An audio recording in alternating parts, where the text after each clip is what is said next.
Halo semuanya, perkenalkan nama saya Alessandra Olivia. Di sini saya akan menjelaskan mengenai asas Pancasila. Dalam bidang hukum, Pancasila merupakan sumber hukum material. Karena setiap isi perundang-undangan tidak boleh bertentangan. Dan jika hal itu terjadi, maka peraturan tersebut harus segera dicabut. Pancasila sebagai asas hukum tata negara dapat dilihat dalam pembukaan Undang-Undang Dasar 1945. Jelas bahwa Pancasila yang menjadi landasan, fundamental, falsafah, dan ideologi bangsa Indonesia yang menjadikannya sebagai stars fundamental norm juga merupakan asas-asas dalam hukum tata negara di Indonesia yang kaya akan keberagaman. Assalamualaikum warahmatullahi wabarakatuh. Perkenalkan, nama saya Widi Julika Olivia. Di sini saya akan membahas tentang materi asas hukum tata negara, yaitu asas negara hukum.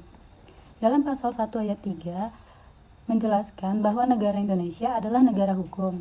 Asas negara hukum atau Rechtsstaat memiliki beberapa ciri-ciri, yaitu yang pertama, adanya undang-undang dasar atau konstitusi yang memuat tentang hubungan antara penguasa dan rakyat. Yang kedua, adanya pembagian kekuasaan, diakui dan dilindungi, adanya hak-hak kebebasan rakyat. Selain adanya konsep Rechtsstaat, dikenal juga konsep the rule of law yang berkembang dan lahir di negara Anglo-Saxon yang berlandaskan pada sistem hukum common law serta bersifat yudisial, yaitu di mana suatu keputusan-keputusan ataupun jurisprudensi. Istilah rule of law dapat ditinjau dalam dua arti, yaitu satu, rule of law dalam arti formil dikenal sebagai suatu kekuasaan publik di mana tersistem serta terorganisasi, di mana ini memiliki suatu tindakan dan perbuatan atau kaidah-kaidah norma serta hukum yang didasarkan kepada hierarki suatu perintah yang lebih tinggi. Yang kedua, rule of law dalam arti material merupakan dialogis yang mencakup suatu ukuran terhadap hukum baik dan hukum tidak baik dimanapun. Assalamualaikum warahmatullahi wabarakatuh. Perkenalkan, nama saya Selina Nisa. Asas kedaulatan rakyat dan demokrasi.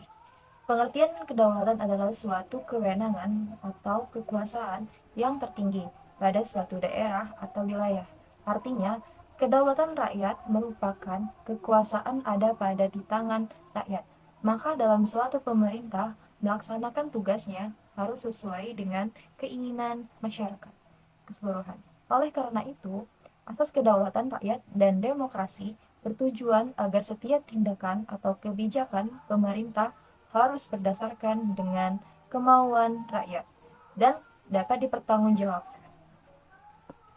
Assalamualaikum warahmatullahi wabarakatuh. Saya Karis Azhara Marwan. Di sini saya akan menjelaskan mengenai asas kesatuan dan asas pembagian kekuasaan dan checks balance. Dalam pasal 1 ayat 1 Undang-Undang Dasar 1945 menyatakan bahwa negara Indonesia sebagai suatu negara kesatuan yang berbentuk republik. Asas kesatuan merupakan salah satu upaya dalam mewujudkan masyarakat yang bersatu sehingga tercipta rasa aman tanpa adanya diskriminasi yang berprinsip pada tanggung jawab tugas-tugas pemerintah tetap berada di tangan pemerintahan pusat. Menurut Montesquieu, yang biasa disebut dengan trias politika atau pembagian suatu kekuasaan dibagi menjadi tiga, yakni eksekutif, legislatif, dan yudikatif. Pembagian kekuasaan berarti bahwa kekuasaan itu dibagi dalam beberapa bagian, tidak dipisahkan, yang dapat memungkinkan adanya kerjasama antara bagian-bagian itu. Dalam kurung checks and balance. Tujuannya agar tindakan sewenang-wenang dari raja dapat dihindari dan kebebasan dan hak-hak rakyat dapat terjamin. Dengan demikian, Undang-Undang Dasar 1945 tidak menganut pemisahan kekuasaan negara seperti dikemukakan oleh John Locke atau Montesquieu seperti tersebut di atas.